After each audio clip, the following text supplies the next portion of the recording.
Mari teman-teman kita persiapkan hati kita untuk mengikuti pengajaran malam hari ini. Kita buka hati kita sama-sama berdoa.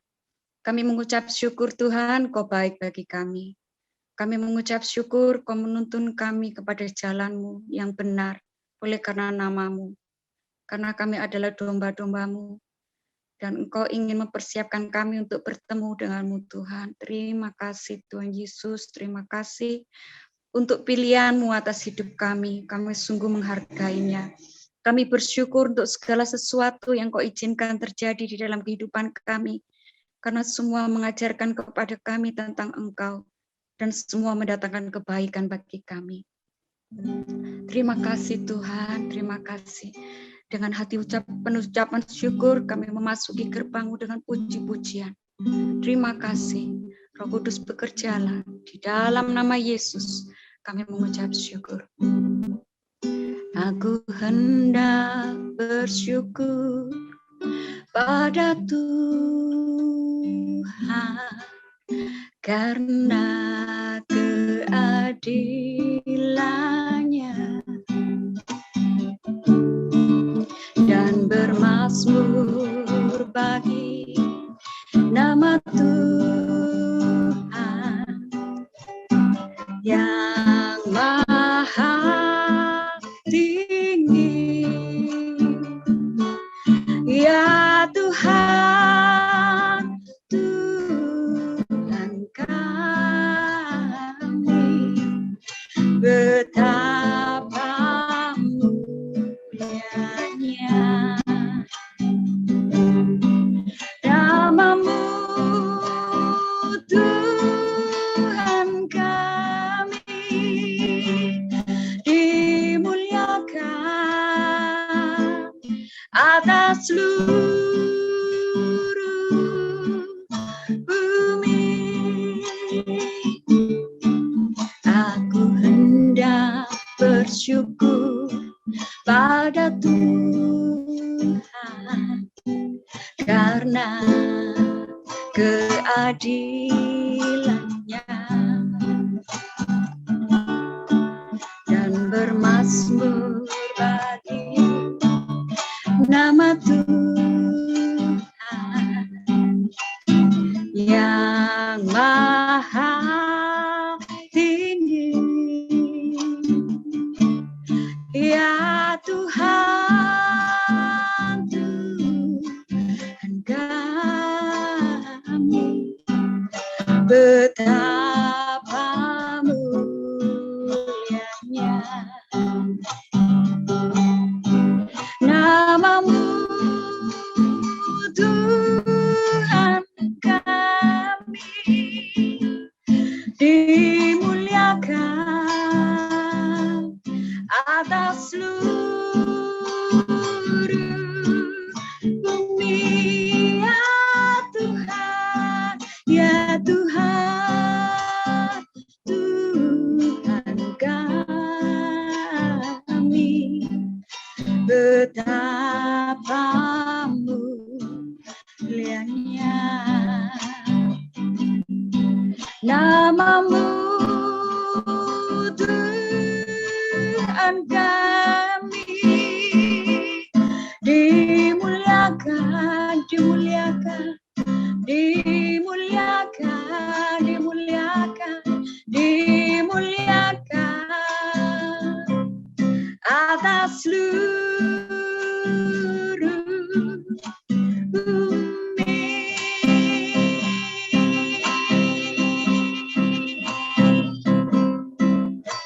Haleluya, Yesus Tuhan.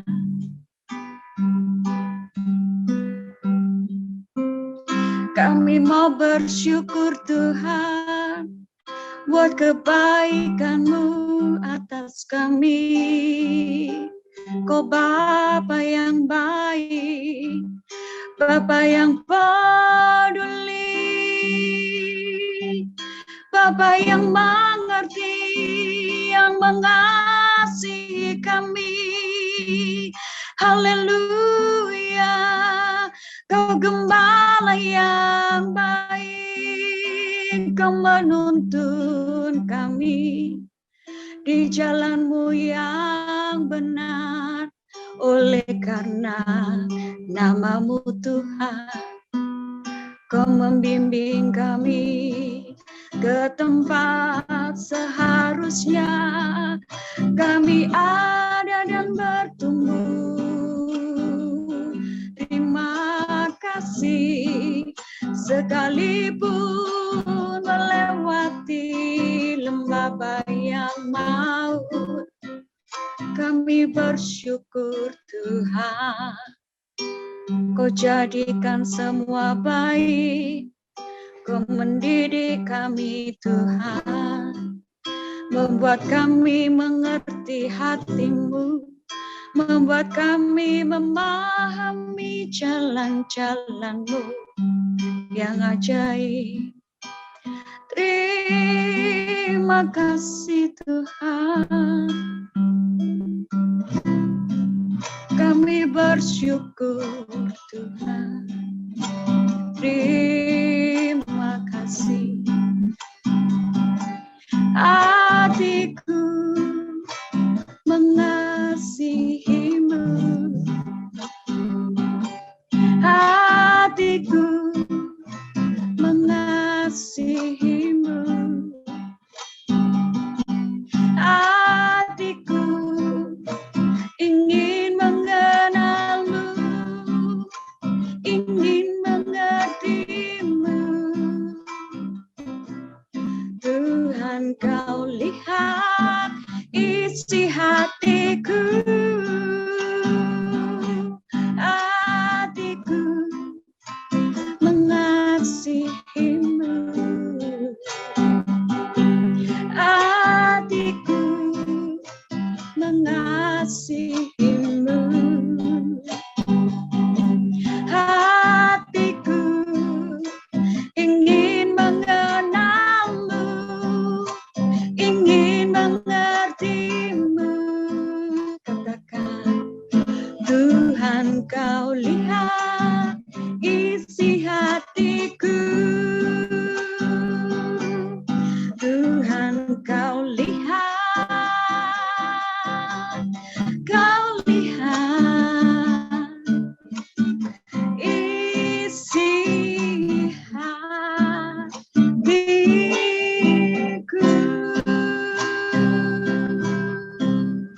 Kami persilakan, Pastor. Mari sama-sama kita berdoa. Kami bersyukur malam ini, bersyukur untuk kasih setia Tuhan. Kami berkumpul, semua yang ada di sini, kami bersukacita karena hadirat-Mu. Kami merasakan pertolongan Tuhan, kami merasakan penyertaan Tuhan panjang hari. Terima kasih. Saya mau belajar, tuntun kami Roh Kudus, sehingga kami bisa mengerti isi hati dan pikiran Bapa, kebenaran yang ada di balik firman Tuhan yang dibagikan. Tidak ada yang cepat, hanya kami perlu betul-betul tuntunan. Berkati kami semuanya dengan kebenaran firman-Mu, yang tidak hanya jadi pengetahuan, tapi akan jadi mengubah hidup kami, mengubah karakter kami jadi seperti Tuhan Yesus. Kami bersyukur dalam nama Tuhan Yesus. Amin. Amin. Yuk kita sama-sama belajar kebenaran firman Tuhan. Kita akan baca Wahyu yang pertama, mulai ayat yang ke-9. Ya, aku Yohanes, saudara dan sekutumu dalam kesusahan. Ya. Highlight-nya kesusahan loh ya. Dalam kerajaan dan dalam ketekunan menantikan Yesus. Berada di pulau yang bernama Patmos oleh karena firman Allah dan kesaksian yang diberikan oleh Yesus. Kalau kita lihat, pas diberikan oleh Yesus ini, nanti kita akan lihat pada pasal-pasal berikutnya muncul ya. Pada hari Tuhan, saya sudah jelaskan, tapi saya akan jelaskan lagi. Aku dikuasai oleh Roh dan aku mendengar dari belakangku suatu suara yang nyaring seperti bunyi sangkakala. Katanya, apa yang kau lihat? Tuliskanlah dalam sebuah kitab dan kirimkanlah kepada ketujuh jemaat ini. Ke Efesus, ke Smyrna, ke Pergamus, ke Tiatira, ke Sardis, di Philadelphia, dan ke Laodikia. Lalu aku berpaling. Jadi Rasul Yohanes berpaling untuk melihat suara yang berbicara kepadanya dia. Coba kita lihat. Kenapa dia berpaling? Karena aku mendengar dari belakangku suatu suara yang nyaring dari belakangnya dia nih. Setelah aku berpaling, tampaklah kepadaku 7 kaki dian dari emas, ya. Dan di tengah-tengah kaki dian itu ada seorang serupa anak manusia, ya. Kita udah jelas tahu, orang Kristen pasti tahu, berpakaian jubah yang panjangnya sampai kaki dan dadanya berlilitkan ikat pinggang dari emas. Kepala dan rambutnya putih bagaikan bulu yang putih metah dan matanya bagaikan nyala api. Luar biasa penggambarannya ya. Nah, dan kakinya mengkilap bagaikan tembaga membara dalam perapian. Bisa bayangin nggak? Suaranya bagaikan desau air bah. Berarti suaranya gede banget. Dan di tangan kanannya ia memegang 7 bintang. Dan dari mulutnya keluar sebelah pedang tajam bermata 2. Dan wajahnya bersinar-sinar bagaikan matahari yang terik. Ketika aku melihat dia, tersungkurlah aku di depan kakinya, sama seperti orang yang mati. Tetapi ia meletakkan tangan kanannya di atasku, lalu berkata, jangan takut, aku adalah yang awal dan yang akhir. Dan yang hidup aku telah mati, namun lihatlah aku hidup sampai selama-lamanya. Dan aku memegang segala kunci maut dan kerajaan maut. Karena itu tuliskan apa yang telah kau lihat, ini termasuk apa yang dia dengar, ya. Baik yang terjadi sekarang itu pada saat tahun 8196. Alkitab itu ditulis oleh 40 lebih penulis yang diilhamkan oleh Roh, kecuali kitab Wahyu. Kenapa kitab Wahyu berbeda? Karena kitab Wahyu didiktekan sendiri oleh Tuhan dan yang namanya Rasul Yohanes ya di Pulau Patmos menuliskannya. Jadi berbeda ya, jadi ngerti ya. Nah, Tuhan datang ke Rasul Yohanes di usia senjanya yang diduga cacat karena dimasukkan di minyak yang panas, tetapi dia tidak mati. Ini luar biasa. Kemudian diasingkan. Kaisar Domitianus itu tukang mengasingkan orang. Pokoknya kalau sampai ditemukan bahwa ini orang berbahaya, diasingkan atau dimasukkan maximum security prison. Nah, ini kejadiannya tahun 8196.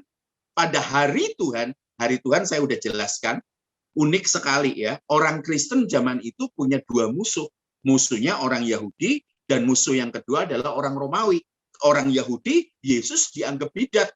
Yesus dianggap pemimpin aliran sesat. Sementara bagi orang Romawi, Yesus ini berbahaya karena punya potensi untuk mengganggu kekaisaran Roma.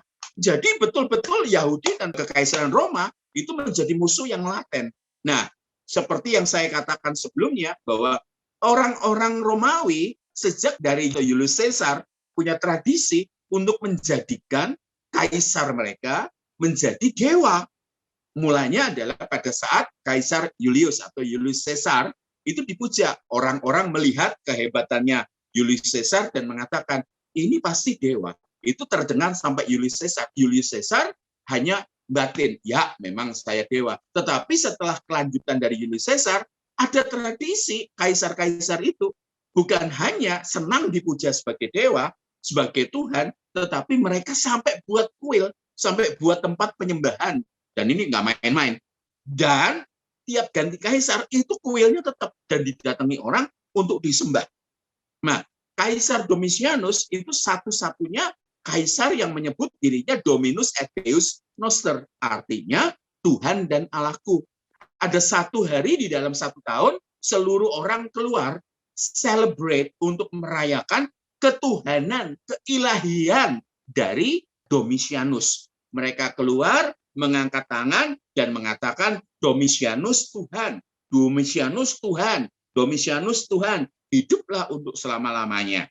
Dan tahu seperti Sadrak Mesak Abednego, pada saat Sadrak Mesak Abednego ketika bunyi-bunyian dibunyikan, mereka semua sujud, hanya Sadrak Mesak Abednego yang tidak sujud. Pasti kecokok, pasti ditangkap, dimasukkan di dapur api. Tapi kalau orang-orang Kristen pada saat itu, pada saat semuanya mengatakan Hail Caesar, Dominus et Deus Noster dengan tabuhan musik. Tapi orang Kristen tidak mau ngangkat tangan, orang Kristen tidak mau ngangkat mulut, orang Kristen tidak mau tunduk. Yang terjadi adalah apa? Centurion, prajurit Roma menangkapi mereka, menangkapi dan memasukkan mereka ke penjara. Hartanya diambil, ya anak istri semuanya dipisah, dan 3-6 bulan umur mereka di tahanan. Kemudian mereka dibakar, dipenggal, dimasukkan di gelanggang untuk diadu dengan binatang buas atau dijadikan gladiator untuk dibunuh. Nah, itu disebut hari Tuhan. Jadi bukan hari Minggu, ya. Pada hari Tuhan didatangilah yang namanya Rasul Yohanes di Pulau Patmos. Tuhan dengan kemegahan yang hebat. Justru ini yang saya mau beri highlight. Banyak orang Kristen itu melihat, oh Tuhan Yesus itu penuh kasih, baik, penyabar, pengampun. Nah, Rasul Yohanes saya highlight. Gini loh, Rasul ini dikenal sebagai satu-satunya murid yang suka meletakkan kepalanya di dadanya Yesus. Sehingga kenal Yesus, tahu karakternya Yesus. Tetapi pada saat datang, saudara bisa baca di 1 ayat 12, itu dia kaget. Karena berbeda dengan apa yang dia pernah saksikan, yang dia alami selama 3,5 tahun. Itu betul-betul shock dia. Karena dia datang dengan segala kemegahannya. Ya, Filipi 2 ayat 5-9. Tuhan itu mengosongkan dirinya jadi sama seperti manusia. Tapi pada saat Yesus mati, ketika bangkit, semua kuasa dikembalikan kepadanya. Nah ini luar biasa. Semua kuasa dikembalikan kepadanya. Waktu dia naik ke surga, dia Tuhan. Ketika ketemu sama Rasul Yohanes, wah Rasul Yohanes gemetar. Dan ini yang paling saya takutkan. Kita berharap kita ketemu Tuhan yang lemah lembut. Ketemu nanti di pengadilan kita akan, Tuhan, ya, aku kan anakmu. Enggak bisa. Enggak bisa. Di depan pengadilan, Tuhan kita itu duduk sebagai hakim yang sangat adil. Kenapa sampai Yesus yang jadi hakim? Karena dia yang nebus. Seluruh dunia itu ditebus. Dan manusia itu milik dia. Makanya orang Kristen harus hidup sesuai dengan standarnya Tuhan.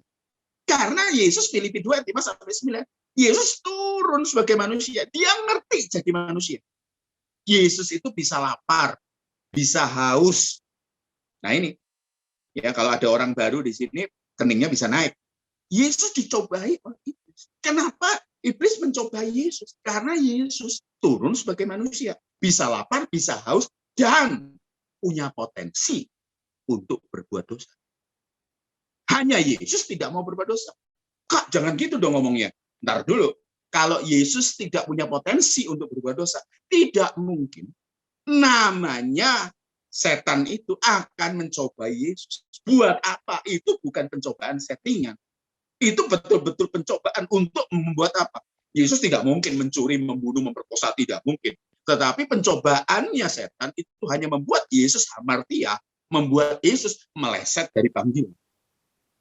Ini penting sekali buat kita semuanya untuk mengerti di situ. Ya, makanya Rasul Yohanes gemetar, bahkan dia tersungkur di depan kaki Yesus sama seperti orang mati. Banyak hamba-hamba Tuhan karismatik, saya karismatik juga, tetapi nggak seperti itu. Ya, menerjemahkan ini sebagai rebah dalam roh. Padahal dia itu tertelungkup, saudara, gemetar seperti orang mati. Bayangin. Ayo, kita periksa ayat berikutnya. Wahyu 1, ayat yang ke-19-20. Jangan takut, aku yang awal dan yang akhir dan yang hidup. Ya, aku telah mati, namun lihatlah aku hidup sampai selama-lamanya dan aku memegang segala kunci maut dan kerajaan maut. Ini jelas. Ya, karena itu tuliskan apa yang telah kau lihat, baik yang terjadi sekarang maupun yang akan terjadi sesudah itu. Nah, ini uniknya. Makanya tulisannya Rasul Yohanes berbeda dengan tulisan kitab Injil. Berbeda dengan tulisan 1 Yohanes, 2 Yohanes, sama 3 Yohanes. Karena kalau Injil dengan 1 Yohanes, 2 Yohanes, 3 Yohanes, Rasul Yohanes diilhami oleh Roh Kudus untuk menuliskan. Makanya gaya bahasanya berbeda. Pada saat kitab Wahyu, dia hanya didiktekan dan dia hanya menulis apa yang dia dengar, apa yang dia lihat. Nah, ayat 20. Dikatakan, dan rahasia ke-7 bintang yang telah kau lihat pada tangan kananku, dan ke-7 kaki dian emas itu. Perhatikan, ini clue-nya. Ke-7 bintang itu ialah malaikat ke-7 jemaat. Dan ke-7 kaki dian itu ialah ke-7 jemaat. Ya, perhatikan, kalau perlu dibaca sekali lagi biar mantap ya. Dan rahasia ketujuh bintang yang telah kau lihat pada tangan kananku dan ketujuh kaki dian emas itu. Nah, perhatikan, ini clue-nya. Ketujuh bintang itu ialah malaikat ketujuh jemaat. Nah, ini saya akan jelaskan. Dan ketujuh kaki dian itu ialah ketujuh jemaat. Satunya malaikat tujuh jemaat, satunya adalah ketujuh jemaat. Ini uniknya. Perhatikan, sungguh-sungguh ini sangat menarik. Ini baru Efesus. Angka 7 ya kata sempurna. Makanya saya itu bingung orang pada takut dengan angka 666. Padahal angka 6 itu adalah angka ketidaksempurnaan. Sebenarnya 666, 666 maksud saya, itu angka ketidaksempurnaan ya.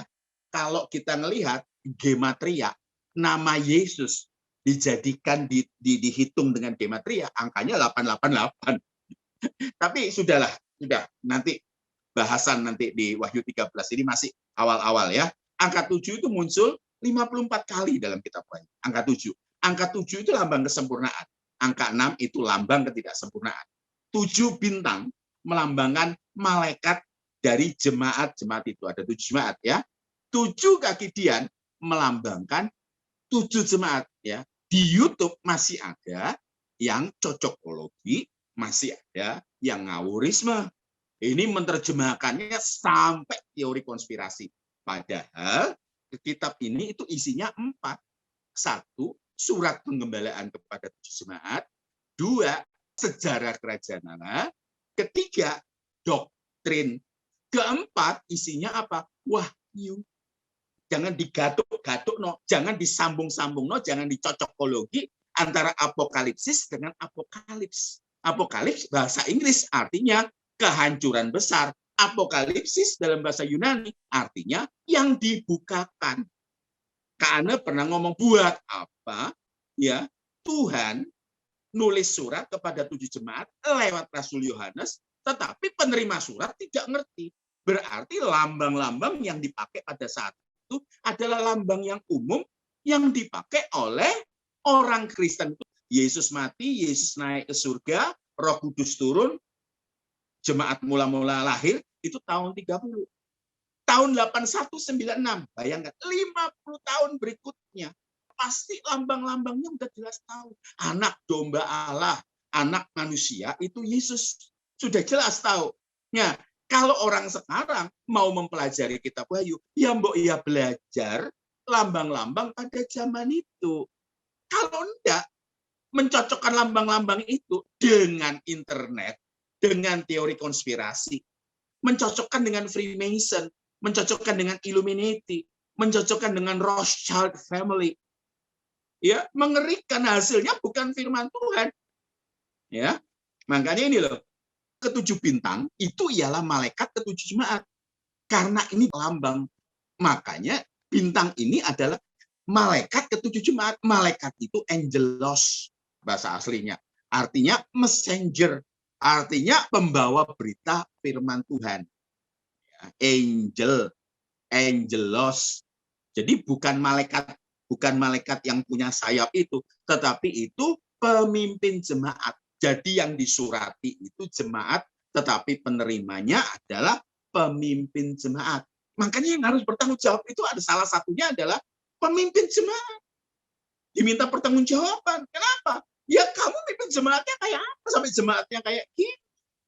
Makanya kalau ada orang-orang menyampaikan firman Tuhan, ngaku-ngaku menyampaikan firman Tuhan, tetapi isinya hanya kata-kata motivasi, isinya hanya NLP, isinya hanya sekedar menjadikan orang lebih baik. Sorry, saya ngadakan retreat waktu itu 500 orang awalnya, kemudian berikutnya yang datang 2000. Atau ditanya, kamu pulang dari retreat ini mau apa? Wah, saya kan berhenti merokok lagi. Oh ya. Terus kemudian yang satu lagi, oh saya akan berhenti seks bebas. Terus kemudian satunya lagi, oh saya akan belajar sungguh-sungguh. Lah, kita dipanggil untuk tidak jadi versi yang lebih baik dari kita. Tuntutan kita beda. Matius 5 ayat 20. Maka aku berkata kepadamu, jika hidup keagamaanmu tidak lebih benar daripada hidup keagamaan ahli-ahli Taurat dan orang-orang Farisi, sesungguhnya kamu tidak akan masuk ke dalam kerajaan surga. Saya terjemahkan pakai bahasa aslinya. Maka aku berkata kepadamu, jika di kayu sunemu, ini orang Kristen mesti ngerti, jika kehidupan keagamaan kita tidak lebih baik, jika apa yang kita percaya tidak muncul lewat perkataan, perbuatan, dan cara berpikir, kalau itu tidak lebih baik daripada orang-orang yang berkepercayaan yang lain. Kalau Indonesia 4 agama yang lain, wah, Alkitab ngomong apa? Kita nggak dapat masuk. Makanya kekristenan itu dituntut untuk sempurna. Sempurna itu tumbuhlah sesuai dengan umur rohani. Karena kalau anak baru lahir, dia akan mau nggak mau. Tumbuh itu adalah sebuah keniscayaan. Makanya kalau kehidupan kita tidak lebih baik, kalau kita nih, kalau hanya sekedar, saya tidak merokok, dokter melarang merokok, karena merokok mengganggu kesehatan. Oh, saya tidak free sex lagi. Semua agama tidak ada yang ngajarin free sex. Tidak ada.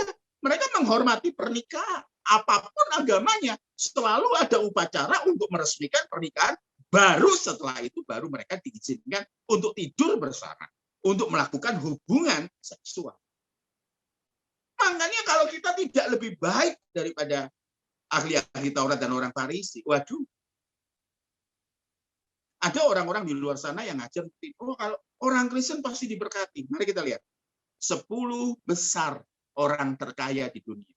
Orang Kristennya hanya berapa? 3. Saya nggak ngerti kualitas kekristenannya seperti apa. Ada orang yang mengatakan gini, wah miskin itu kutuk. Loh gitu ya. Berarti 12 murid Yesus minus Yudas, Yudas diganti. Matias harusnya Rasul Paulus. Tapi mereka pakai undian. Tahu yang terjadi, saudara? 12 murid Yesus tidak ada satupun yang kaya. Makanya kalau dikatakan miskin itu kutuk, 12 murid Yesus berarti terkutuk. Orang Kristen mula-mula itu dimiskinkan, berarti terkutuk semua. Nggak bisa jadikan patokan itu.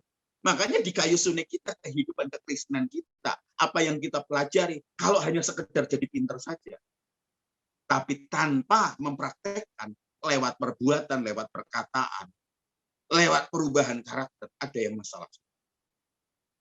Nah, yang dimaksud Rasul Yohanes dengan 7 bintang itu ialah malaikat utusan dari ke-7 jemaat. Kata yang diterjemahkan malaikat, atau saya katakan angelos tadi, itu dipakai 76 kali dalam kitab Wahyu.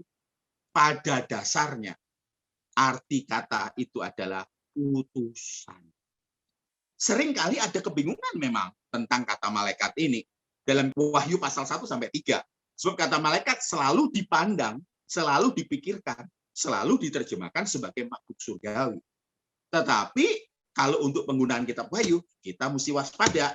Jadi setiap kata malaikat itu muncul, kita selalu berpikir, wah ini pasti kehadiran makhluk surgawi yang supranatural. Dalam bahasa Yunani, malaikat itu angelos, tetapi dalam bahasa Ibrani, malak, yang bermakna utusan.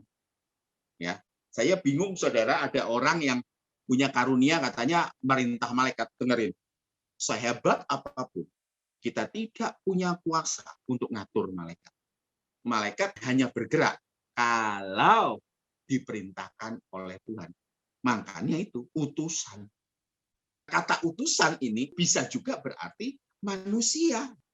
Jadi kalau dikatakan malaikat jemaat Efesus, kita harusnya menerjemahkan sebagai utusan untuk jemaat Efesus. Itu berarti sang gembala, sang penatua, pemimpin jemaat. Nah, kalau kita menerjemahkan firman Tuhan, ingat, karena juga ngomong nih, ikuti konteks. Kata-katanya gini, kalau tidak sesuai konteks, nanti akan muncul terjemahan yang tek konteks gitu. Mengerti ya? Banyak orang Kristen gitu. Ayo kita kembali ke kitab Wahyu. Ya, ke-7 bintang itu adalah malaikat, dan ke-7 kaki dian itu ialah ke-7 jemaat. Kaki dian itu jemaat.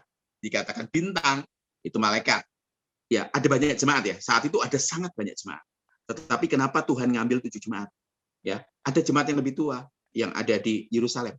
Tetapi Tuhan tidak ngambil karena 7 ini sudah mewakili seluruh karakteristik dari jemaat Tuhan. Ya, ingat, pemilik jemaat itu adalah Tuhan. Dia punya hak untuk negur. Dia punya hak untuk memuji. Ya, dia keliling di antara 7 kaki Dian. Di kaki Dian itu ada nyala api. Kita baca sekarang. Wahyu pasal 2 ayat yang pertama. Tuliskanlah kepada malaikat jemaat di Efesus. Artinya gini, tuliskanlah kepada pemimpin jemaat. Tentunya untuk jemaat. Ya, makanya kalau dikatakan jemaat, eklesia itu bukan gedung. Kita ini salah paham. Ibadah kita terjemahkan liturgi. Minggu lalu kan Kak Ana bahas. Ibadah liturgi. Penyembahan diterjemahkan sebagai lagu, musik, lirik, nada, instrumen. Udah salah paham banget ini. Bingung antara mana yang ibadah, mana yang pertemuan bersama. Nah ini sekarang. Ini yang kita lihat. Tuhan lagi ngomong kepada siapa? Orang-orang Kristen, orang-orang yang percaya, mereka yang menyebut dirinya Kristen. Kristen itu artinya hidup seperti Yesus, berpikir seperti Yesus, bicara seperti Yesus. Mereka dikenali sebagai Kristen karena hidupnya seperti Yesus. Ya, inilah firman dari Dia yang memegang ketujuh bintang itu di tangan kanannya dan berjalan di antara ketujuh kaki Dian emas itu. Ini seperti Tuhan bicara, seolah-olah Tuhan bicara. Ini punyaku, ya, ini punyaku. Dikatakan gini, aku tahu segala pekerjaanmu. Waduh, diaudit ya sama Tuhan ya. Serem banget nih. Aku tahu segala pekerjaan, baik jerih payahmu maupun ketekunanmu. Wah, ini pujian. Ini luar biasa loh. Aku tahu segala pekerjaan, ya. Baik jerih payahmu maupun ketekunan. Jerih payah sama ketekunan. Ini awesome. Luar biasa. Aku tahu bahwa engkau tidak dapat sabar terhadap orang-orang jahat. Tidak sabar. Ya. Bahwa engkau telah mencobai mereka yang menyebut dirinya rasul. Loh, berarti mereka punya kualitas pemahaman, pengertian firman Tuhan di atas rata-rata. Sampai bisa jadi auditor. Ngaudit yang namanya orang-orang yang menyebut dirinya rasul. Rupanya zaman itu banyak yang menyebut diri rasul. Tetapi yang sebenarnya tidak demikian. Nah, ini luar biasa. Setelah diaudit, yang terjadi adalah apa? Bahwa engkau telah mendapati mereka pendusta. Nah, kita lihat latar belakang Efesus. Kota Efesus itu unik. Disebut pertama kali. Ya memang jaraknya paling dekat dengan Pulau Patmos. Rasul Paulus itu pernah tinggal. Jadi datang 2 kali. Tetapi tinggal di sana selama kira-kira 2,5 sampai 3 tahun. Kitab Efesus ditulis saat Rasul Paulus di penjara sekitar tahun 60-63. Ya, Rasul Yohanes pernah tinggal di Efesus sebelum diasingkan ke Pulau Patmos. Ya, jadi ada jarak sekitar 40 tahun antara revival besar saat Rasul Paulus di sana, revival nanti kita baca sama-sama. Ada kebangunan rohani yang hebat, wah sangat hebat. Sampai apa? Teguran, bayangin. Ada sekitar 40 tahun antara revival, ada manifestasi kuasa Tuhan yang luar biasa, ada kehausan untuk belajar, sama apa? Kemunduran Tuhan. Hanya 40 tahun. Dan hebatnya lagi, kota ini seringkali didatangi oleh rasul-rasul, oleh orang-orang hebat. Makanya sekali lagi, nggak jadi jaminan siapa yang datang ke gerejamu. Tetapi penurutan respon saudara pada kebenaran itu yang menjadikan kualitas gerejamu itu baik. Kita periksa sekarang. Kita mundur ke kisah para rasul ya. Kita cek sebenarnya apa yang terjadi. Jemaat di sana punya kualitas. Bahkan ketika Rasul Paulus mau pergi dari sana, mereka nangis hebat. Ini orang, waduh, genuine sekali ya. Kita ngelihat kisah para rasul pasal 19 ayat 6 ya. Dan ketika Paulus menumpangkan tangan di atas mereka, ini orang-orang di Efesus nih. Turunlah Roh Kudus ke atas mereka dan mulailah mereka berkata-kata dalam bahasa roh dan bernubuat. Wah, kalau zaman sekarang kan revival ini. Jumlah mereka kira-kira 12 orang. Awalnya 12 orang. Sampai jadi ratusan. Ya, selama 3 bulan, awal nih 3 bulan, Paulus mengunjungi rumah ibadat di situ dan mengajar dengan berani. Oleh pemberitaannya, ia berusaha meyakinkan mereka tentang kerajaan Allah. Kita perhatikan ayat 11 dan 12. Nah, oleh Paulus Allah mengadakan mujizat yang luar biasa. Nah, kalau sekarang ini kita terjemahkan revival. Wah, luar biasa. Berduyun-duyun. Padahal kota itu adalah kota berhala. ya. Bahkan orang membawa sapu tangan. Ingat, orang bawa sapu tangan. Bukan Rasul Paulus nyuruh orang-orang datang bawa sapu tangan. Bedakan di sini. Soalnya ada orang-orang, pendeta-pendeta yang ngomong, sudah bawa sapu tangan sini. Enggak. Orang-orang ngambil inisiatif untuk bawa sapu tangan. Bukan Rasul Paulus yang nyuruh orang-orang bawa sapu tangan. Atau kain yang pernah dipakai oleh Paulus, ya, dan meletakkannya orang sakit, maka lenyaplah penyakit mereka dan keluarlah roh jahat. Nah, sekali lagi, kalau ada yang asli, ada yang nipu. Kalau kita periksa ayat 13 sampai ayat 19, ada anak-anak sekewa. Anak-anak sekewa ini niru. Anak-anak sekewa ini bukan orang biasa loh. Ini dari keluarga imam, tetapi dia mempraktekkan perdukunan rohani. Oke, kita lihat ayat 13 ya. Juga beberapa orang tukang jampi Yahudi yang berjalan keliling di negeri mencoba menyebut nama Tuhan Yesus atas mereka yang kerasukan roh jahat. Jadi kita ngelihat kok ada orang-orang sebenarnya dari zaman dulu ada yang namanya dukun rohani. Nah, dikatakan gini, mencoba menyebut nama Tuhan Yesus atas mereka yang kerasukan roh jahat dengan berseru. Katanya, aku menyumpahi kamu demi nama Yesus yang diberitakan oleh Paulus. Dalam bahasa aslinya, eksorsis. Eksorsis itu terjemahannya apa ya? Ngusir setan, ya. Tapi di sini dikatakan, aku nyumpahi kamu demi nama Yesus. Mereka melakukan hal itu ialah 7 anak dari seorang imam kepala Yahudi yang bernama Skewa. Tetapi roh jahat itu menjawab, Yesus aku kenal, dan Paulus aku ketahui. Tapi kamu siapakah kamu? Dan akhirnya kita tahu, anak Skewa ini diperkosa oleh setan. Ini kejadiannya di Efesus, makanya mereka gentar. Jadi kota Efesus itu kota yang betul-betul kental, kuasa kegelapannya itu kental sekali, sangat kental. Tetapi Tuhan munculkan jemaat, Tuhan bangkitkan, Tuhan lahirkan orang-orang yang secara radikal, awalnya radikal, mengasihi itu. Ayat 18. Ya, atau mulai dari ayat 17. Kenapa sampai revival hebat? Dikatakan gini, hal itu diketahui oleh seluruh penduduk Efesus. Efesus itu kota dagang. Itu port atau pelabuhan atau titik di mana orang itu mau ke Asia kecil. Jadi makanya itu ramai sekali. Bahkan kota itu dipilih oleh kaisar secara khusus untuk mendirikan kuil utamanya kaisar. Ini kota agama, tetapi sekaligus kota dagang yang sangat kaya. Perhatikan ya, hal itu diketahui oleh seluruh penduduk Efesus, baik orang Yahudi maupun orang Yunani. Maka ketakutanlah penduduk kota Efesus. Ketakutanlah mereka semua dan makin masyhurlah nama Tuhan Yesus. Ini revival 40 tahun sebelumnya. Revival hebat dipimpin oleh Rasul Paulus. Ayat 18. Banyak di antara mereka yang telah menjadi percaya datang dan mengaku di muka umum bahwa mereka pernah turut melakukan perbuatan-perbuatan seperti itu. Ikut praktek perdukunan rohani. Terus ayat 19. Banyak juga di antara mereka, ini Alkitab yang ngomong loh ya, yang pernah melakukan sihir, mengumpulkan kitab-kitabnya lalu membakarnya di depan mata semua orang. Nilai kitab-kitab itu ditaksir 50.000 uang perak. Itu bukan uang yang sedikit.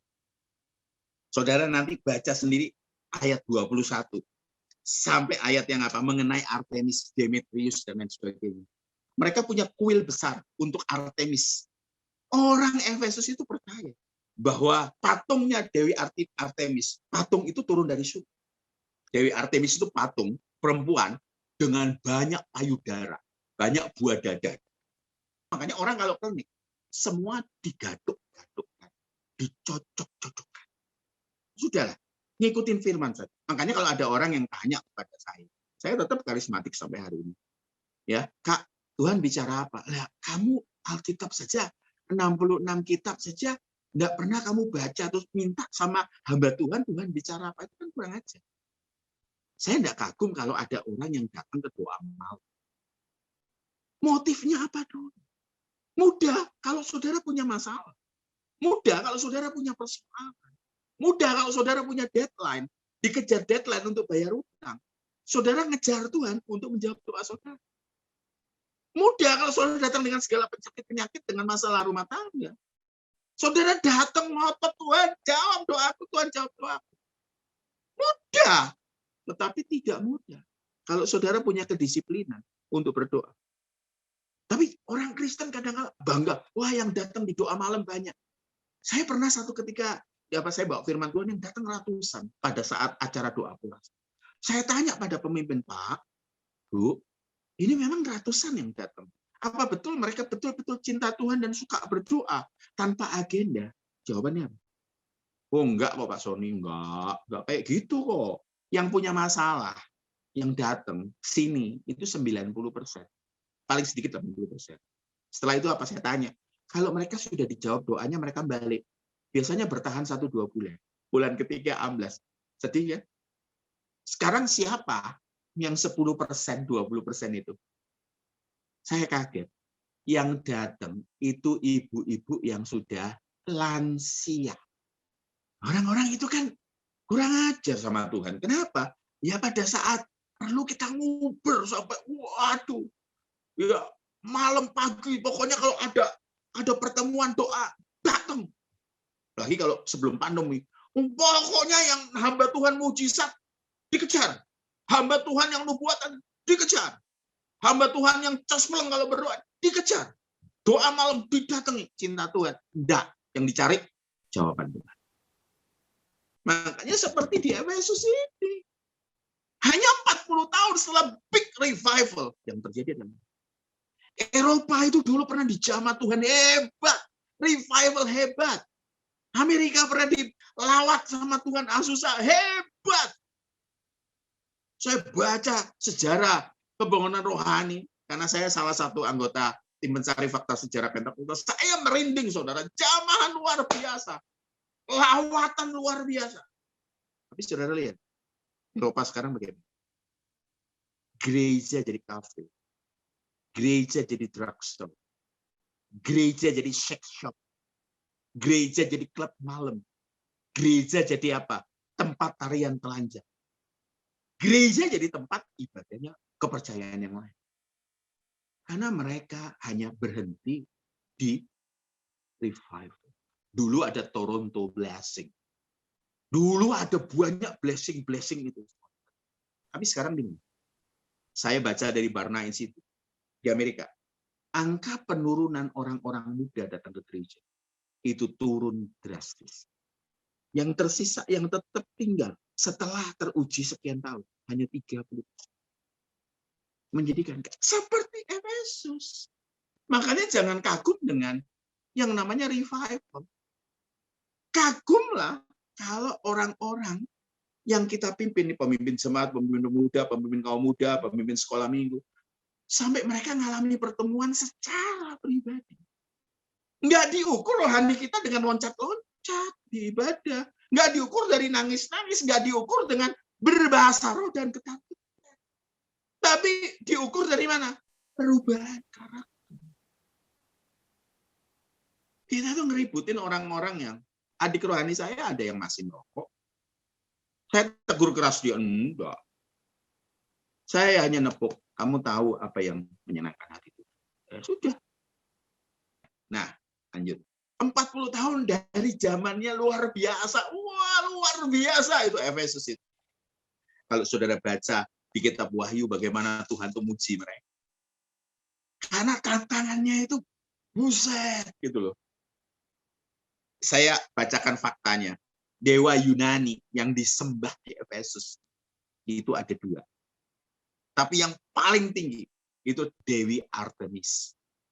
Dewi Artemis itu bagi masyarakat Efesus dikenal sebagai Dewi Kesuburan.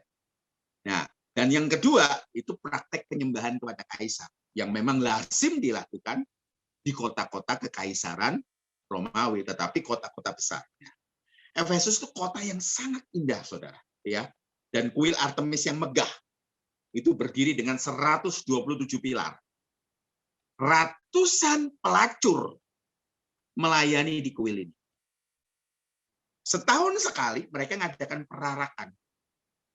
Bawa patungnya Artemis. Tentu bukan yang sangat gede itu. Patungnya Artemis dikarak, saudara, dari kuil Artemis sampai ke laut, sampai ke pelabuhan. Setelah itu sampai pelabuhan, itu patung ditenggelamkan ke air. Dan memunculkan lagi. Mereka mengatakan apa? Newborn. Lahir baru. Bayangin. Setelah itu dikarak lagi. Dan lukisan Dewi Artemis itu dijual di sana. Ya. Kota ini tuh sudah seperti kota zaman sekarang. Ada teater, ada komedi, ada drama. Jadi yang ibu-ibu di sini yang tahu Ikatan Cinta kemungkinan ada di sana. Word of Merit mungkin ada di sana. Pak, ada Netflix, ya mungkin Netflix zaman dulu tanpa TV gitu loh, ya. Terus kemudian ada pertandingan gladiator, ada sport, ada sepak bola, ada liga utama. Liga utamanya apa? Gladiator. Nah, kota ini, ya kuil Dewi Artemis ini, kuilnya itu sendiri sudah sangat tua. Umurnya 550. Nah, nama lain dari Artemis adalah Dewi Diana. Ya, Dewi Diana ini merupakan anaknya Jupiter. Ya, Diana ini jadi ikon feminis yang karena ketangguhannya. Dan Diana ini sekarang kita kenal. Kalau nonton filmnya salah, enggak salah. Kalau kita kenal sekarang sebagai apa? Wonder Woman. Betul, Wonder Woman. Betul. Makanya Diana itu lambang dari kelompok apa? Identity Amazonian Superhero Wonder Woman. Nah, kita ngelihat sekarang kembali ke firman Tuhan supaya saudara punya gambaran. Berarti kalau Tuhan bicara, aku tahu segala pekerjaanmu. Mereka jaga hidup secara luar biasa. Jerih payahmu, waduh, jaga hidup nggak gampang. Ketekunanmu, wah nggak gampang, saudara. Karena kota itu kota kuil. Aku tahu bahwa engkau tidak sabar terhadap orang-orang jahat. Kualitasnya tinggi karena kenapa? Tingkat kekotorannya luar biasa. Dulu kita pernah pelayanan di tempat ibadah dekat Doli. Waduh, susahnya luar biasa. Ya, sementara kita nyanyi, yang sana melakukan hubungan yang nggak karu-karuan, hanya beda tembok. Ini yang terjadi di Efesus, ya. Bahwa engkau telah mencobai orang yang menyebut dirinya rasul, tapi sebenarnya tidak demikian. Wah, engkau kualitasnya tinggi. Dan engkau tetap sabar dan menderita oleh karena namaku, dan engkau tidak mengenal lelah. Dipuji. Dapat penghargaan. Dapat reward. Dapat gelar gereja terbaik tahun ini. Tidak, saudara. Perhatikan ayat 4. Namun aku mencela kamu. Bahasa Inggrisnya ngeri. I have this against you. Ya. Karena engkau telah meninggalkan kasih-Mu yang mula. Mereka berpengetahuan. Mereka ngomongin orang sesat. Mereka ngomongin orang bidat. Mereka melakukan pelayanan. Tapi tanpa kasih di dalam. Kalau dulu kasih yang menggerakkan mereka untuk melayani. Sekarang kewajiban yang menggerakkan mereka melayani. Jadwal yang menggerakkan mereka melayani. Mereka kehilangan itu. Power, sumber mereka melayani. Itu hilang. Makanya ibadahnya jadi ibadah ritualistik. Ibadah yang nggak ada Tuhan di dalamnya. Bagaimana mau nikmati? Kenapa? Mereka ngejar, ini nggak benar, ini nggak benar. Tetapi mereka tidak punya hubungan dengan Tuhan. Kita ini sibuk menyatakan orang lain tidak benar. Tapi lupa menselaraskan hati kita dengan Tuhan. Ini Efesus. Ayat yang kelima, perhatikan. Sebab itu, ingatlah betapa dalamnya engkau jatuh. Dalam loh. Ini jangan dipikir dosanya berzina dengan pelacurnya Artemis. Sebelum berangkat gereja, ke pelacuran dulu. Enggak. Tetapi yang terjadi adalah kehilangan. Kasih mula-mula dikatakan betapa dalamnya engkau telah jatuh. Bertobatlah dan lakukan lagi. Ini dahsyat. Lakukanlah lagi. Berarti pernah dilakukan dan hilang. Coba perhatikan apa yang hilang dari kita. Kegairahan baca firman. Kegairahan berbuat baik. Kegairahan menyembah. Apa yang hilang? Jangan-jangan penyakit kita kayak Efesus. Coba ya bayangin. Lakukanlah lagi apa yang semula engkau lakukan. Jika tidak demikian, ini ngeri. Aku akan datang kepadamu dan aku akan mengambil kaki dianmu dari tempatnya. Jika engkau tidak bertobat. Pemilik dari jemaat itu ya Tuhan. Jadi kalau Tuhan bilang tak tutup ini jemaat. Secara fisik masih bisa menjalankan liturgi. Tapi tanpa Tuhan di dalam. Makanya mudah kok. Lihat orang-orang nangis di gereja itu mudah. Ya kalau lagunya cocok pas dia lagi sedih, nangislah dia. Betul enggak? Banyak tuh yang gitu. Saya hamba Tuhan udah 37 tahun, udah 36 tahun, Saudara. Saya hafal lah. Ada pemimpin pujian yang pinter ngambil lagu tertentu, nangislah ibu-ibu. Ngambil lagu tertentu, orang-orang muda nangis. Tapi ibadahnya hanya berhenti di emosi. Tidak mengalami perubahan. Hanya anestesi lokal. Setelah pulang, nyut-nyut lagi. 2 minggu yang lalu saya katakan saya terheran-heran dengan ada pendeta yang performs mempraktekkan urapan untuk ngecilin perut. Pendeta luar negeri. Mengkuruskan badan. Orang yang datang dengan 110 pulang dengan 70. Buat saya, karunia itu untuk memperlengkapi jemaat. Tuhan itu selalu ngajari kita tanggung jawab. Nah kalau orang gemuk karena memang golojo, karena rakus, karena damcia, nggak bisa ngatur mulut. Setelah itu datang kepada Tuhan minta kurus. Akhirnya pola hidupnya dia nggak pernah ngatur. Tuhan, aku mau perutku six pack. Ditumpangi tangan sama pendeta tersebut. Dan mereka katakan, how great is our God? Buat saya nggak how great is our God. How great is our God? Kalau karaktermu berubah. Ya, beberapa orang hidup tak tanggung jawab. Minta urapan bebas hutang. Ada memang yang ditolong Tuhan bebas hutang. Tapi Tuhan itu nggak biarin saudara bebas hutang terus. Hidup nggak tanggung jawab.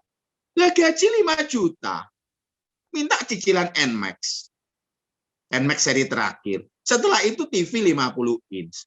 Kulkas 2 pintu yang besar. Terus jalan-jalan tiap 2 bulan sekali. Baru itu utang kartu kredit, fintech. Ya akhirnya apa? Sudah dikejar debt collector. Tuhan Yesus tidak berubah. Lambemu tidak berubah. Kalau saudara anak dididik sama Tuhan, makanya kita mesti melihat pribadi Yesus. Anak yang benar itu dihajar dalam bahasa aslinya, dipukul berulang-ulang. Jadi kalau saudara ngaku anak, itu berlaku Roma 8:28. Allah bekerja untuk mendatangkan kebaikan. Dihajar sampai kedagingan hilang. Orang Kristen itu 3 step. Step yang pertama, bisa berbuat dosa dan mau berbuat dosa. Step yang kedua, bisa berbuat dosa tapi tidak mau berbuat dosa. Step yang ketiga, sudah tidak bisa berbuat dosa dan tidak mau berbuat dosa. Ini yang jos. Kalau wanita, kalau diet, bisa makan banyak dan mau makan banyak. Apalagi kalau dipegangin akun GoFood yang isinya banyak. Walah. Yang kedua, karena dia pengen kurus, pengen badannya sesuai. Dia bisa makan banyak tapi tidak mau makan. Nah, yang ketiga, sudah tidak bisa makan banyak dan tidak mau makan banyak. Walaupun akun GoFood-nya melimpah 1 juta gitu. Tapi dia ngomong apa? Aku cantik. Ya gitu loh orang Kristen itu. Makanya cita-cita kurus, hobi ngemil. Ngerti nggak? Makanya dikatakan kembali gitu. Sebab itu ingatlah betapa dalamnya engkau telah jatuh, bertobatan dan lakukan lagi apa yang semula engkau lakukan. Jika tidak demikian, aku akan datang kepadamu. Istilahnya tak bubarin gereja ini. Secara organisasi bisa iya, tapi tanpa Tuhan di dalamnya. Dan itu banyak sekarang. Perhatikan, lebih lanjut. Aku akan datang kepadamu dan mengambil kegiatan dari tempatnya, dan jika engkau tidak bertobat, diserang lagi sama Tuhan. Makanya jangan merasa super power kayaknya nggak ada Tuhan. Kayak sepertinya nggak takut Tuhan. Nanti di pengadilan.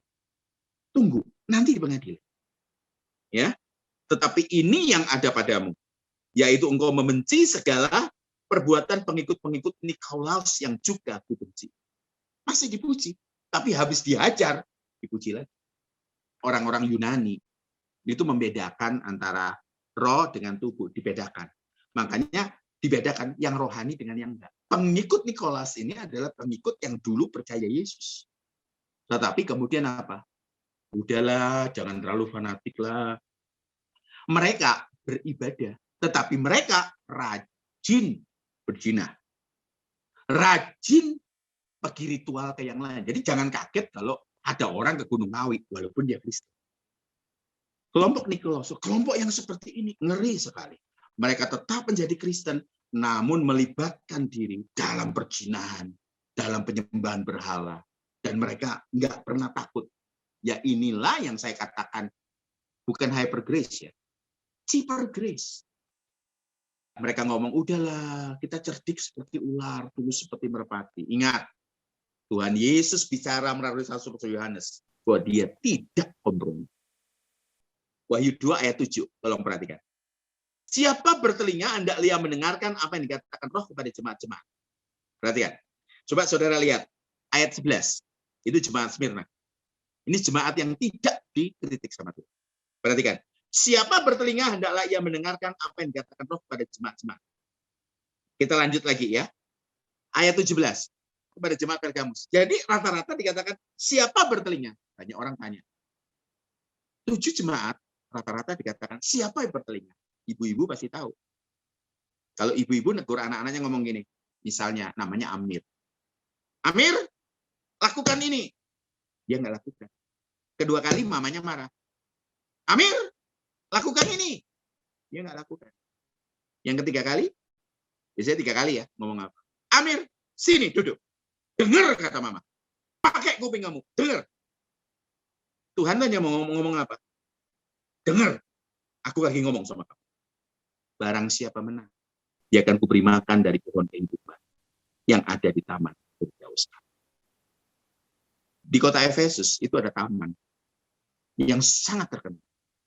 Dan yang boleh masuk di sana adalah orang-orang pilihan kaisar.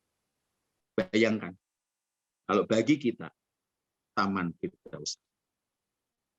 Makanya saya berkata pada Bapak, Ibu, Saudara, yuk kita radikal, yuk buat Tuhan. Kita pindahkan hati kita ke surga. Kita kejar pertumbuhan rohani tanpa jadi legalistik. Ya, hidup kita itu ibadah. Ibadah itu apa? Apa yang kita kerjakan setiap hari kita kerjakan buat Tuhan. Itu ibadah. Jangan alergi dengan perkataan kejar kekudusan. Jelas naturnya Tuhan itu kudus. Kalau kita mau ke surga ya harus kudus. Kalau saudara diampuni dosa pada saat saudara terima Yesus, ya Tuhan terima apa adanya, tapi jadi mempelai untuk masuk surga. Karakter saudara, kekudusan saudara dikoneksi sama Tuhan. Ada yang berani ngaku sama saya. Ada yang DM sama saya.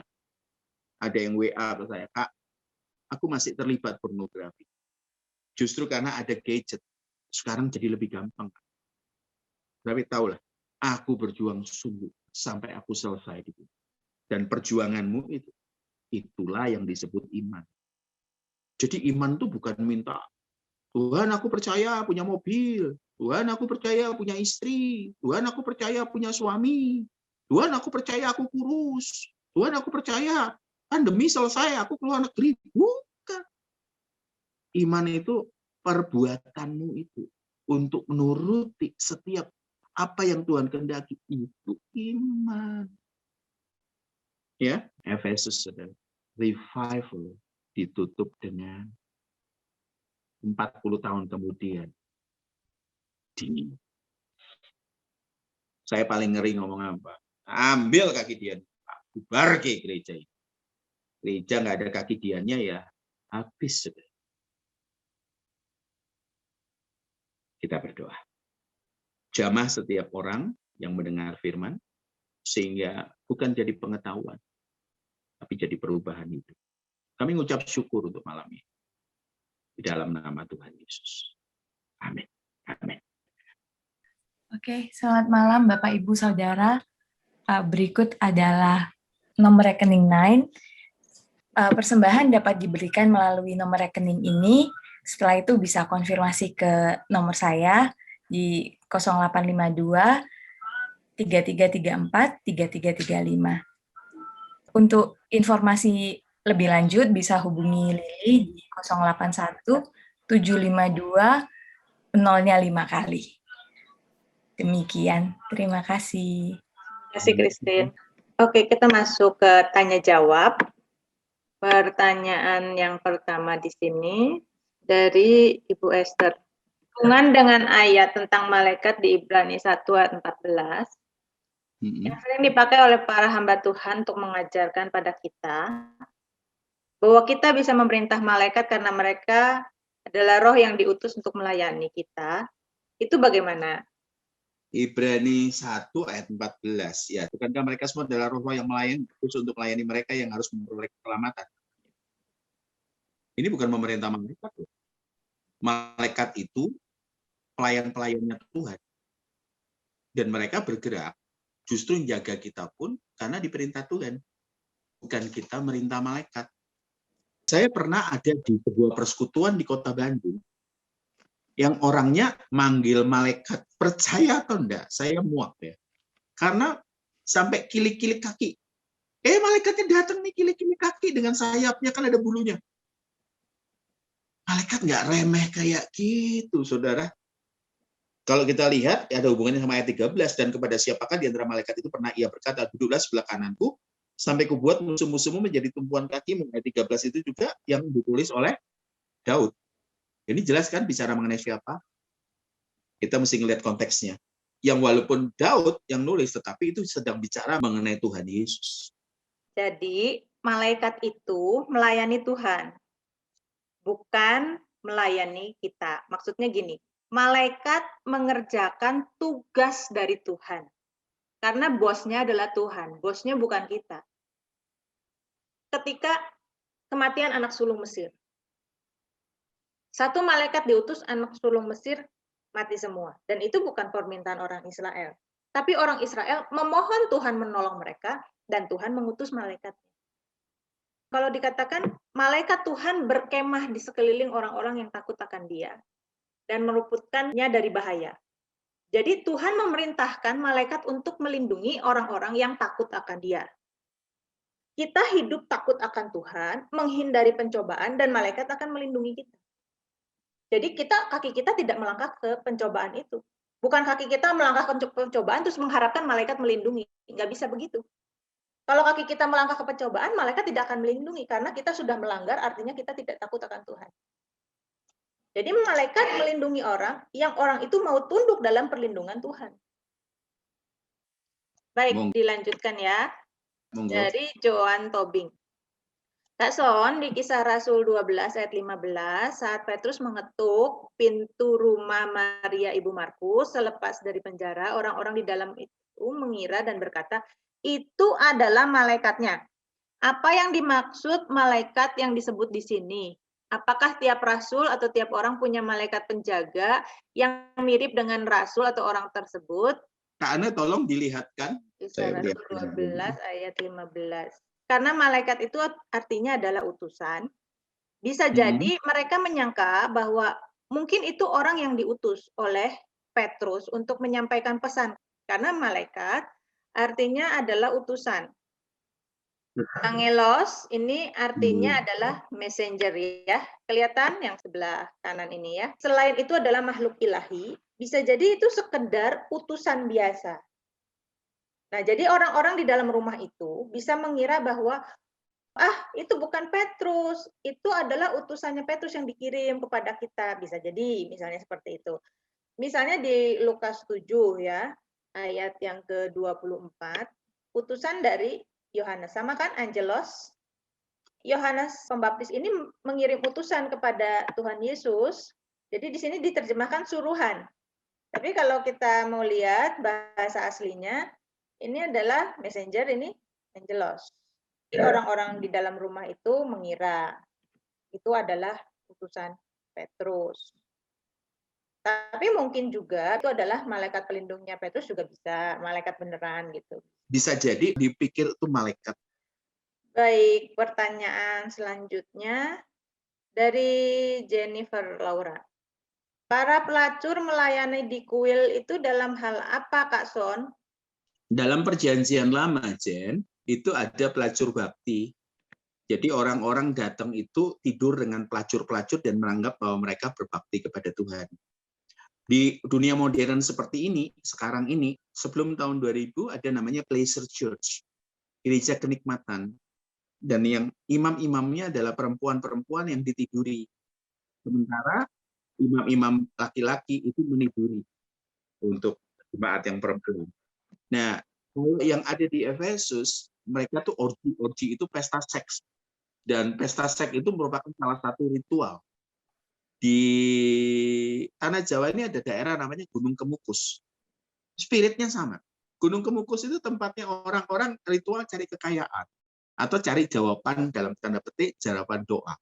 Dan orang-orang kalau datang ke sana itu harus ketemu dengan, kalau laki harus ketemu sama perempuan, kalau perempuan harus ketemu sama laki. Dan dia harus tidur sama perempuan itu atau laki itu selama 3 kali. Konsepnya kalau mau dijawab, doanya, dijawab keinginannya, caranya gitu. Dan juga untuk yang kedua, supaya doanya dijawab, ya mesti sama perempuan yang sama atau laki yang sama. Nah, kan susah untuk nyocokin jadwal, nggak boleh janjian lewat WA, nggak boleh. Dan hasilnya ya disediakanlah jasa pelacur. Karena bisa datang dan kan pelacur kan ada di situ terus. Nah, itu yang terjadi. Nah, sama dengan itu, Jen, di kuil Artemis, itu yang terjadi. Mereka itu ada yang melayani dalam tanda petik dengan seksualitas, dan kemudian di luar itu ada yang memang pelacur. Jadi makanya kalau ibu-ibu zaman itu, kalau suaminya kemana ke kuil, curiga gitu loh ya. Kalau dulu ada namanya Children of God. Di Indonesia masuk COG. Sampai sekarang pun masih ada Children of God di Indonesia. Tetapi yang berikutnya yang paling ngeri sebenarnya ada Pleasure Church. Pleasure Church itu ngeri banget di Amerika itu ada. Jadi pelacuran bakti itu bisa disebut kayak pelacuran kudus dalam tanda kutip ya, sacred prostitution. Istilah itu untuk membedakan antara pelacuran di kuil dengan pelacuran umum.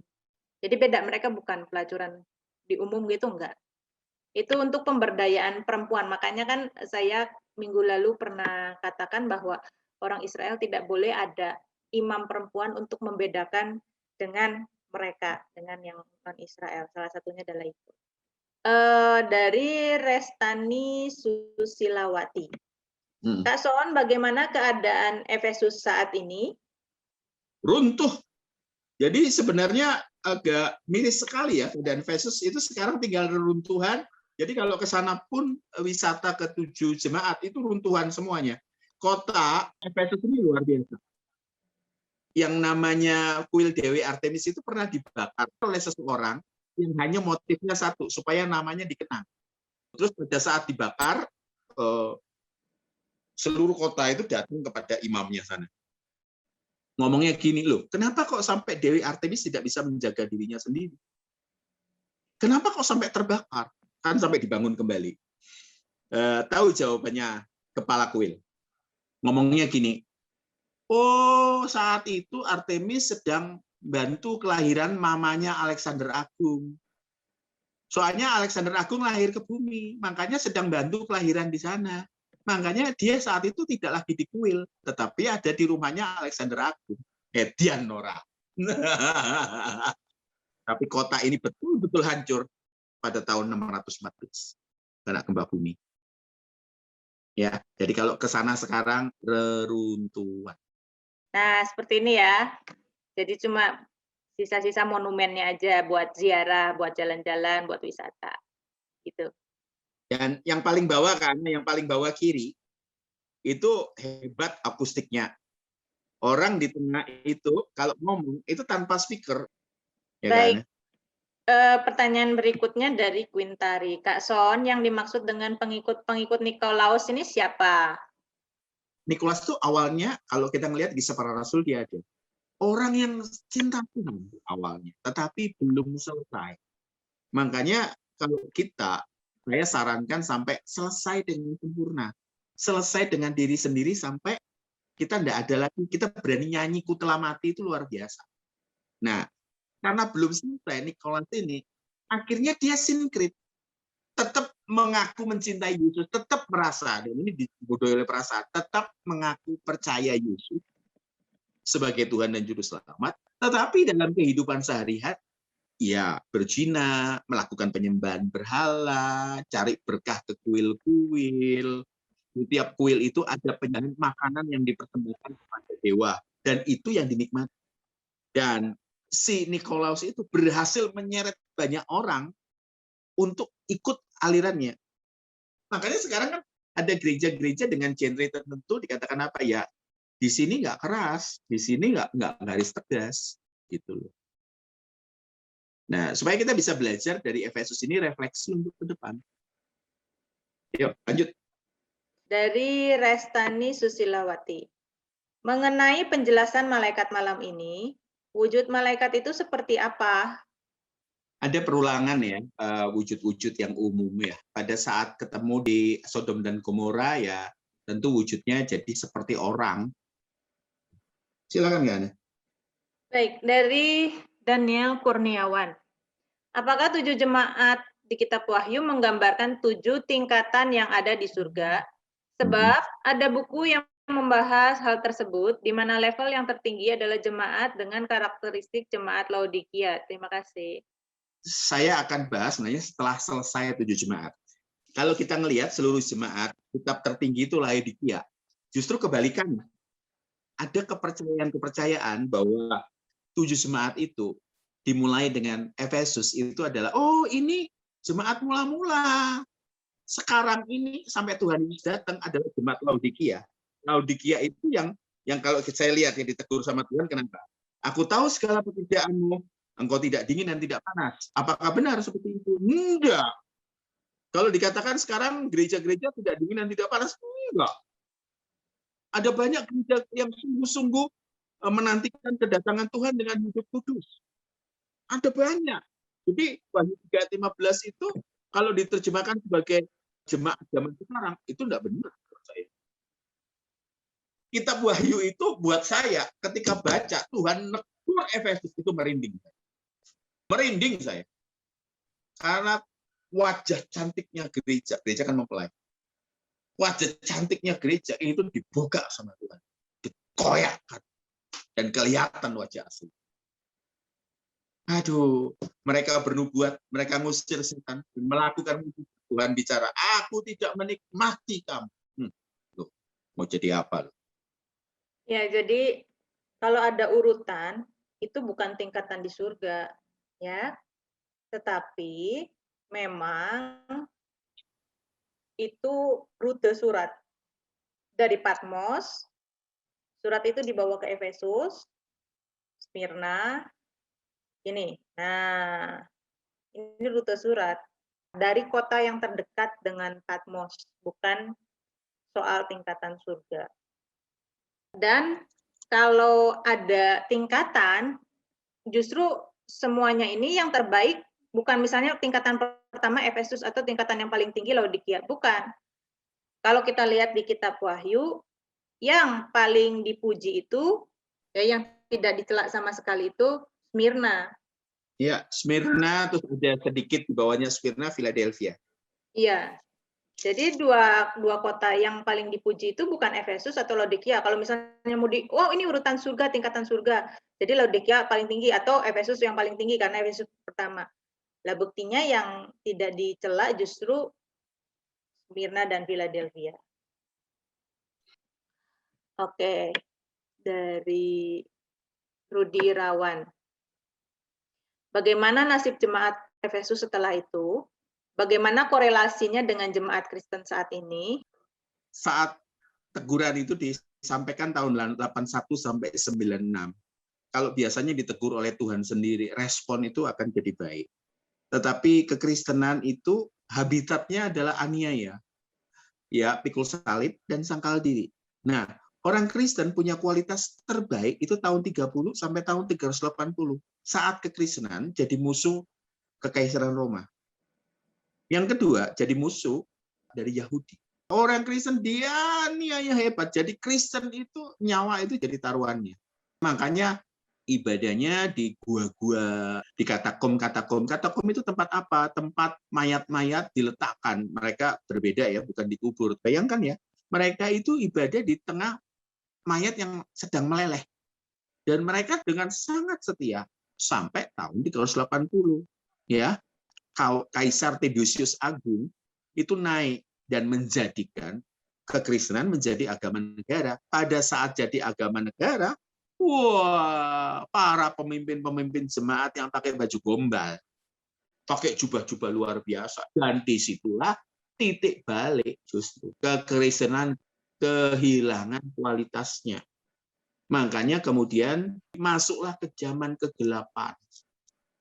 Dan kekristenan, sinkret, percampuran. Karena waktu itu jadi agama negara, kuil-kuil Artemis, kuil-kuil Druids, kuil-kuil penyembahan-penyembahan yang lain, itu langsung dirubah jadi tempat ibadah.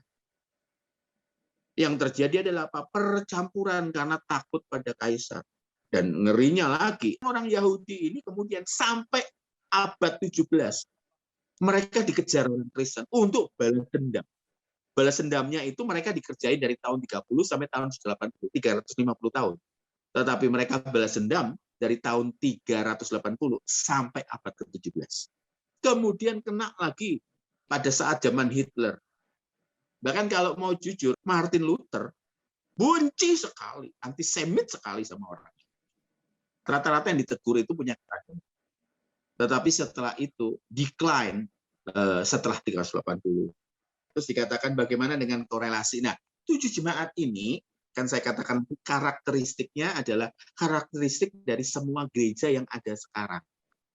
Masalahnya adalah pendeta-pendeta ini tahu diri enggak? Punya tahu diri, bisa memeriksa, kalau istilahnya introspeksi, melihat ke dalam. Aku gerejaku di sini. Dan mereka rata-rata pengen jadi Smyrna, tapi tidak mau dianiaya, tidak mau jadi Philadelphia juga. Mau jadi Philadelphia, tetapi tidak mau bayar harga yang dilakukan oleh Philadelphia. Ingat, kita boleh pakai nama Philadelphia, kita boleh pakai nama Smyrna. Tetapi kalau kita tidak pernah menghidupi apa yang dilakukan Smyrna dan dilakukan Philadelphia, on the right track, waduh bahaya gitu. Makanya saya katakan tadi, dari jemaat Efesus sampai Laodikia itu bukan urutan, maka dibagi 7. Dari tahun 30 sampai tahun 2021 ke atas itu dibagi 7 timeline. Oh, ini sampai sini ini jemaat Efesus. Oh, ini sampai sini jemaat Smyrna. Nah, korelasi dengan sekarang adalah bagaimana gereja bisa melihat dengan kacamata yang jujur, melihat dirinya sendiri. Aku ini sudah benar nggak di hadapan Tuhan? Itu loh. Karena tujuan jemaat, tujuan dari gereja itu membawa orang-orang tersebut dipertunangankan dengan Yesus. Makanya kalau di zaman Perjanjian Lama ada Hegai, Hegainya Esther.